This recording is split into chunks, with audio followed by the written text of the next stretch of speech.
everybody, Jordan here for Box Angle Bands. Today's Drum Major Monday. So on Mondays I'm going to do short videos about technique or training for drum majors specifically. Whenever I first start out with a drum major, before we get into patterns and a bit after leadership, you know, one of the first things we talk about is your ictus, right? The bottom of the beat of wherever your pattern is and how important that is.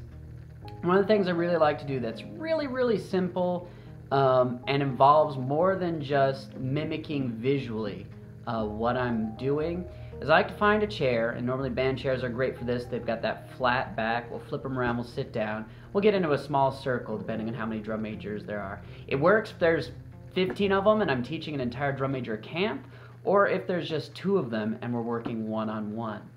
So what I like to do, and what I'm about to say is sacrilegious normally, I like to start conducting without a metronome to start out with, just to start with.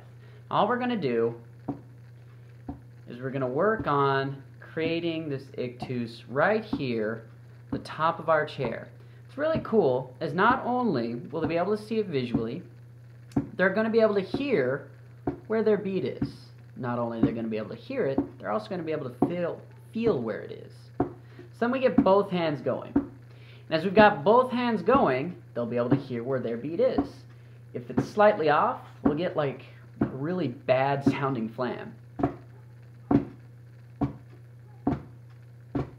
which becomes really cool when you have it in a large circle, because you can talk about how precise your pattern needs to be.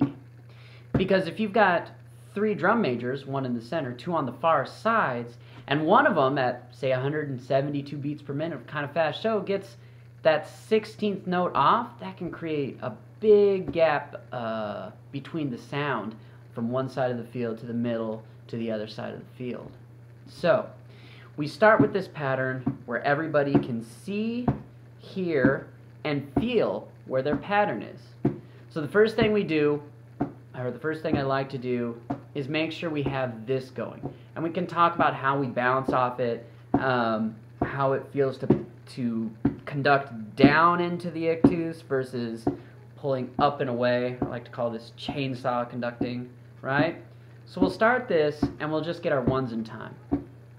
And then very simply, I'll just say down, in, out, up. Down, in, out, up.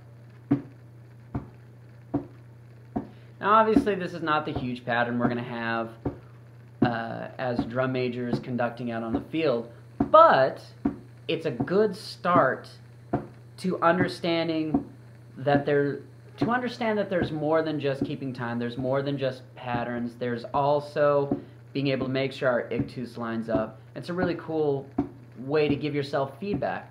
From there, you can add in a metronome. So now you're saying, okay, at 100 beats per minute, we're going to just work on getting our 4/4 pattern in time, lining up our ictus, right?